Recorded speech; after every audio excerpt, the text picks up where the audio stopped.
Isang 6-footer, napakahambog na Tsinong kalaban. Ang dinuraan na tinulak si Kabayan. Literal na minaliit at winalanghiya ang maliit na Pilipino ng napakahambog, bastos at mapanglait na boksingerong Tsino. Nagbanta pa siya na wawakasan ng Pilipino, pero lahat ay nagulat nang sa mismong laban nalamog ang pagmumuka ng hambog na kalaban.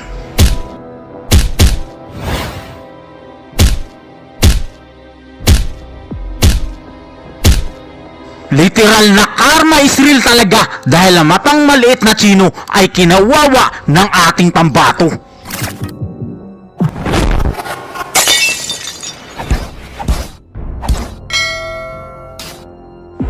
Maliit na Pinoy, dinurog ang dambuhalang higante ng bansang China, kaya siya na ngayon ang bagong kampyon ng bansang Pilipinas.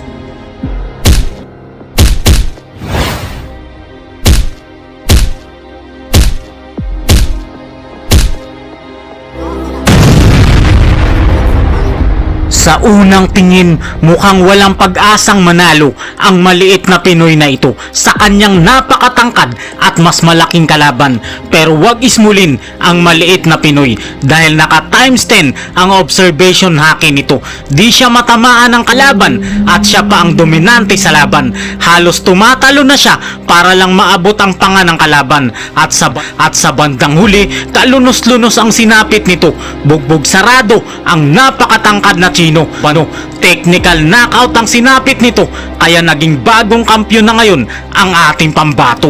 Si Jesse Oliveros Espinas o mas kilala bilang Jesse Espinas ay ang tinaguri ang Little Giant ng Philippine Boxing. Siya ang ipinagmamalaking boksingero ng Oroquieta City, Misamis Occidental. Katulad ng ibang nangarap na boksingero, mula talaga sa hirap ang ating pambato. Pagsasaka lang ang tanging hanap buhay ng pamilya nito. Mula pagkabata ay subsob na sa kakatrabaho ang ating pambato. Maagang nabatak ang katawan kaya naging isang matigas na boksingero. Sipag at tiyaga ang kanyang naging puhunan. Madaling araw hanggang gabi, puspusan ang kanyang pagsasanay para maging mahusay sa pakikipaglaban.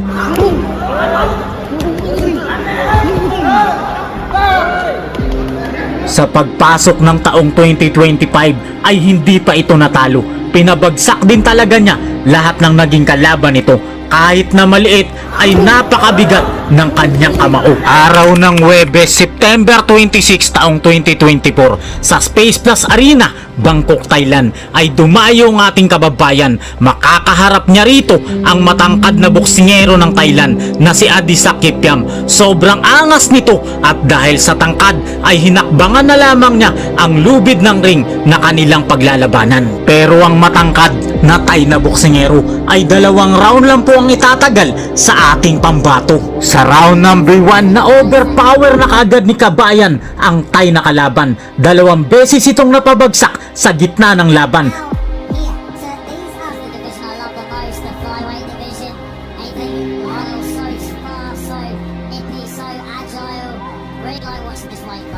Beautiful combinations as well, landed by Jesse already. Just great punch selection, just going to the top.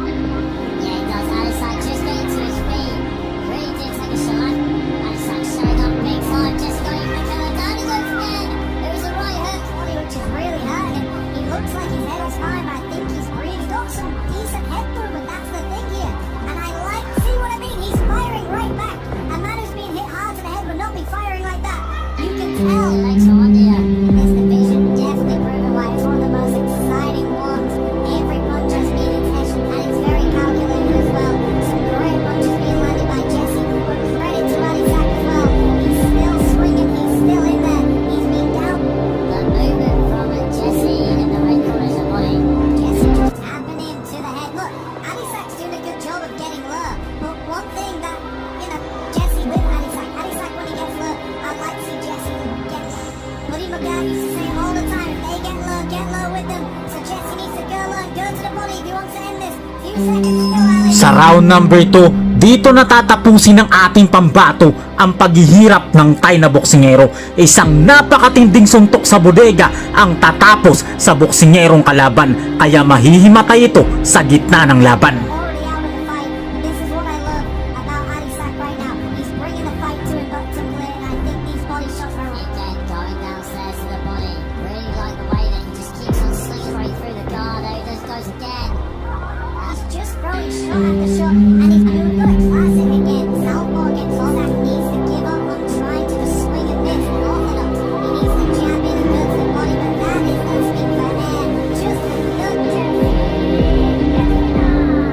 Sa pagpasok naman ng unang buwan ng taon, January 25, 2025, hinarap naman ni Jesse Espinas ang isang alamat na boksingero ng Iligan City na si Gerald Paclar. Meron itong kartada na 17 na panalo at 10 sa pamamagitan ng KO, pero katulad ng ibang boksingero, bumagsak din ito sa ating pambato.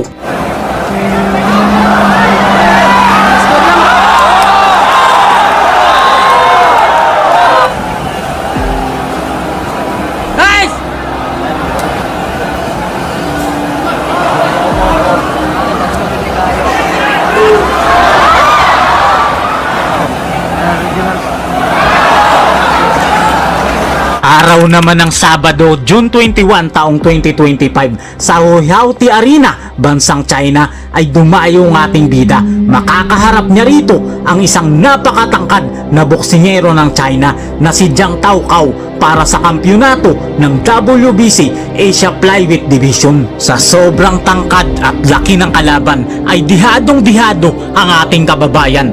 Walang naniniwala na mananalo ang ating pambato kontra sa napakatangkad na Chino, pero magugulat ang lahat, mga komentator at hurado, dahil 5 round lang ang itatagal ng kanilang boksingero sa ating pambato. Round number 1, napakatangkad ng kalaban pero hindi ito naging hadlang upang maging dominante si kabayan.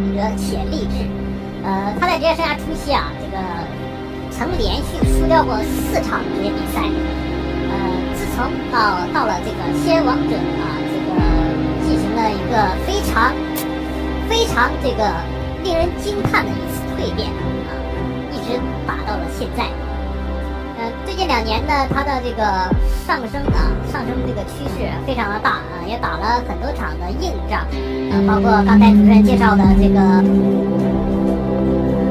熟悉曹江涛的人都知道啊，曹江涛历来他的对手啊，他在选对手方面，他都是要选择要比他强的对手，所以说他是一个很有挑战精神的职业选手。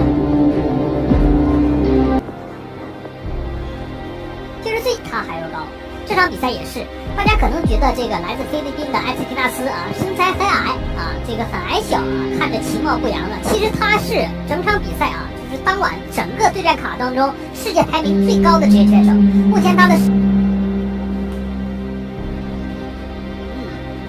连续的组合，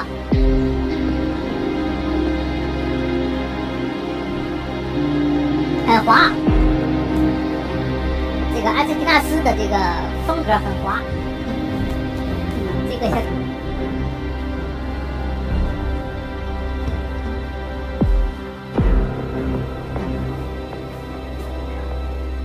哇，很重啊，这个反击。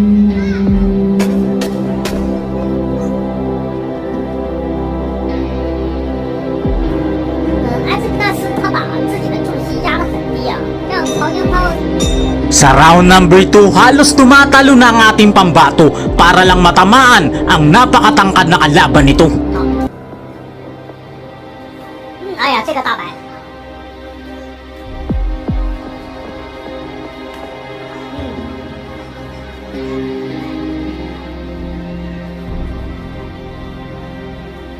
虽然说曹江涛啊有着哇上手击斧啊连续的命中。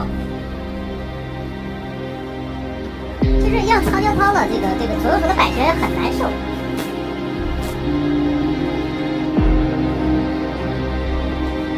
而且大家能够看到啊，他的虚晃啊，两人贴近的时候啊，短距离当中挨到重拳，左闪很漂亮，右直拳，上勾很快。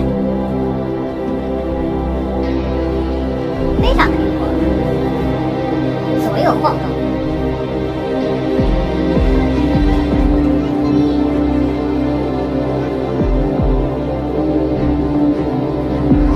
漂亮！对手真的很滑啊，很右滑。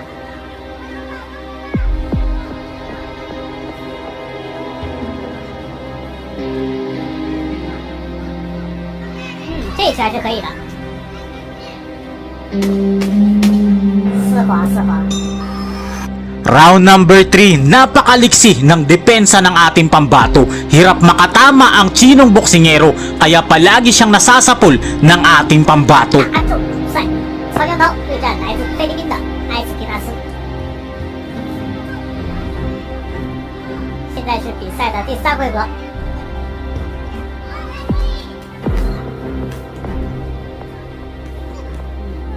这个两人都对对方的进行了猛烈的攻击。这个对手的这个埃斯皮纳斯的头部晃动非常的灵活，曹江涛真的很难。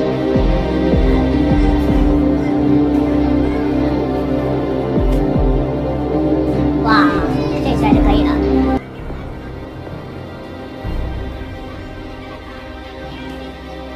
这个下潜真的很漂亮。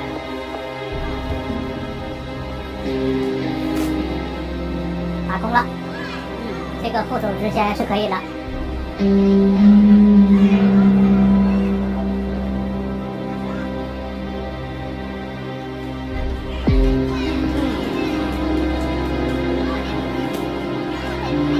这两拳是可以的。他的头部晃动真的很多，躲得很好。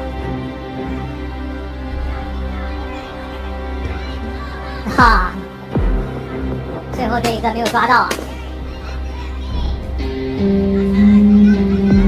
连续的重拳命中曹江涛，后手击服，两人换拳。 Sa round number 4, todo hataw na si Kabayan. Bugbog sarado na ang kanyang kalaban. Malamaso ang pinapakawalang suntok ng ating boksingero, kaya napapaatras talaga ang kalaban nito. 来了一波互拼，这属于两个人的短兵相接呀、哇，这个距离，哇，这个，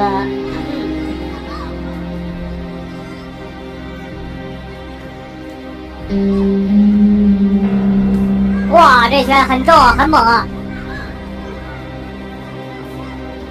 这个是奥尤根吗？一个上勾，接后手，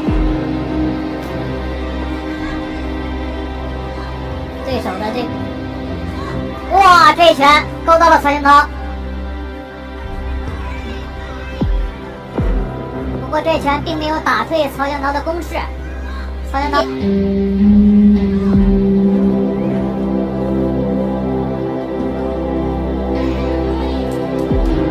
的很出色，而且他的爆发力也很好。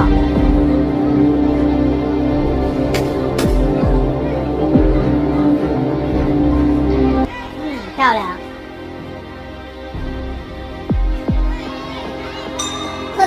Dito sa round number 5, dito natatapusin ni Kabayan ang paghihirap ng kalaban. Mapait na bugbog sarado ang sasapitin ng Chinong kalaban. 从目前来看，曹江涛的整体的优势是有的，但他也是打得很，但整体来说一直哇，这两个重拳很重啊，曹江涛要小心啊！菲律宾选手开始发力，连续的重拳命中曹江涛，现在曹江涛被打得摇摇欲坠，裁判终止这比赛，曹江涛。